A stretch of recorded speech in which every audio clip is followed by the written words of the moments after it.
देसाई अनुष्ठान सहायता सीसीडी अनुष्ठान पक्षर गजपति जिला रायगढ़ ब्लॉक जिरांग पंचायत अंतर्गत गालवंडा ग्राम में एक मागणा मेगा स्वास्थ्य शिविर अनुष्ठित होती।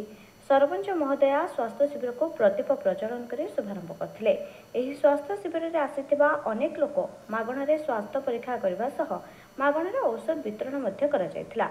श्रीकाकुलम जिलार जेम्स हॉस्पिटल एक डाक्तरी दल भेषज चक्षु चर्म दांत डाक्तर माने जोगदे रोगी रोग चिन्हट करने सह परिवेश को परिष्कार परिच्छन्न रखिले अनेक रोगरू दूरे रही हेबो एवं किछि भी असुविधा हेले निकटस्थ स्वास्थ्य केन्द्र में परीक्षा कराइबा और सरकार मागणा औषध व्यवहार करने डाक्तर बिना परामर्श रे कौनसी औषध व्यवहार न करने एवं अंधविश्वास दूरे रहिबा इत्यादि परामर्श दे सचेतन कराइथिले।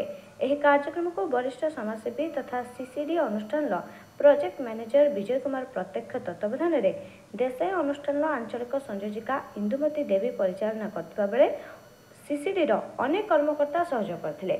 गजपति सूर्यपराग छिंचानी का रिपोर्ट प्रयाग खबर।